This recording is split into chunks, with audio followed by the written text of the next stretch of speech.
If you guys are looking for some cheap coins on FC25, make sure you check out MMOEXP.com. Their link is down in the description. They're fast, cheap, and reliable. And if you use my code Rema, you can get yourself a lovely 5% discount.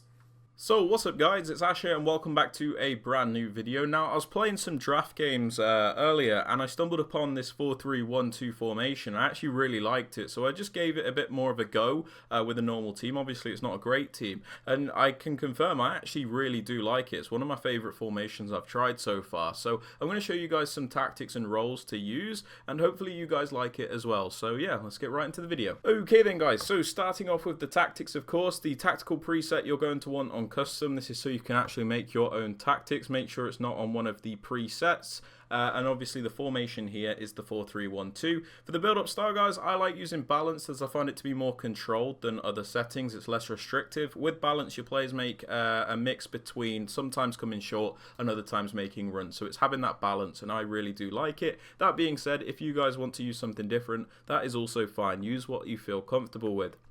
Now for the defensive approach, I have this on the default of 50. I like this, really nice and balanced, nothing too special. My defensive line isn't too high or too deep, and I don't have to deal with that automatic press and my players running out of positions. So again, if you guys want to change this to something different, you can, but I just leave it here on 50. So without the ball, this is obviously what it looks like. It defends in that base formation. You know, whichever formation you choose is the formation that it will defend in. That's just how it works. But what you're probably more interested in is with the ball, and that is a bit more what it looks like. So let's just talk through the instructions here and explain why I'm quickly using them. So for the left striker, I have them on advanced forward. I chose Turam for this because he did have the plus version, but one of the forwards on advanced is really good because it means you have a versatile striker that sometimes comes deep and other times makes runs. You know, you just have a bit more of a well-rounded forward. So I like having that on this side where we maybe have a little less width and we need somebody that sometimes, you know, drifts out a bit wider and other times, you know, just runs through on goal. It's just having that nice balance. I don't like having him on complete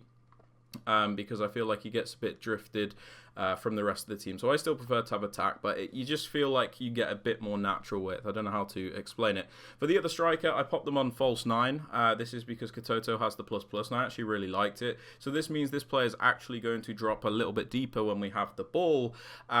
This might make a bit more sense when we get onto the cam, but essentially they help a lot more with the build-up and aren't as focused on just scoring goals. So directly linking to this, as I said, I have this player on the false 9, so they're going to contribute to the build-up. I have the cam on shadow striker, so I use Cole Palmer for this, and the reason this is good is because this isn't a cam that is actually going to make runs between the strikers and actually going to help you score more goals. So essentially when Katoto drops as the false 9, Palmer's actually going to run into space in behind and help us get more chances. So I really like this because the cam actually bolts it on this shadow striker instruction and it works out really nice for me. So I have shadow striker on this cam here.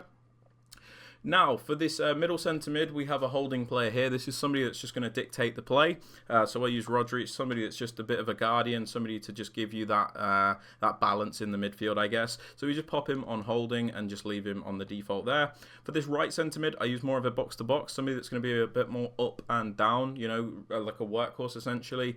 So I like this because you get that balance in attack and defence. And then for this left centre mid here, I actually pop them on the playmaker role. Now, the reason for this is this left-hand side obviously doesn't have a lot of width. So when you pop them on Playmaker Plus, sometimes, as you can see by the heat map, they drift out into those wider areas, but they aren't completely disconnected like if you have a half winger where, you know, they're just miles away from the rest of the team essentially. So I like Playmaker Plus.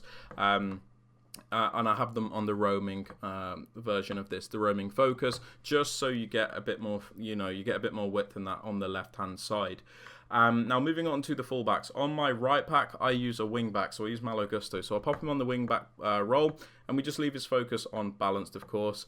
This is just to give us that width on the right-hand side. It's really useful when we have like a box-to-box and then a false 9. So we've got like 2 playmakers here in the narrow area, and then we've got this right back making darting runs down the right. to give us that extra width. So it is a bit more of a right-hand sided formation, but because we've got that playmaker plus on the left, it can still be good on the left as well. But yeah, just having this wing back here really helps. And then for the other fullback, just to make sure we're defensively solid, I pop them on the role of fullback and then pop them on defend. Now the reason we do this is because you can see we've got a back three now. This means we're going to be pretty good even if we lose out on possession. So we're going to have always at least 3 centre backs. This player is basically going to play as a left centre back on the ball, meaning we're nice and defensively sound as well. For the 2 defenders, the 2 centre backs even, I leave them on defender. But what you might want to do is pop this player, the middle one, on ball playing defender, so you've got a bit more of an outlet. But completely up to you. I leave those 2 on that. And then the keeper, I also pop them on the default settings. But yeah, guys, they are my tactics and instructions for this 4-3-1-2. I hope you guys do enjoy. If you have enjoyed the video, please be sure to drop it a thumbs up, sub to the channel if you're new, and don't forget to turn on those notifications. And yeah, with all that aside, guys, hope you have a great rest of your day, and I'll catch you all in the next video. Peace out, guys, and take care.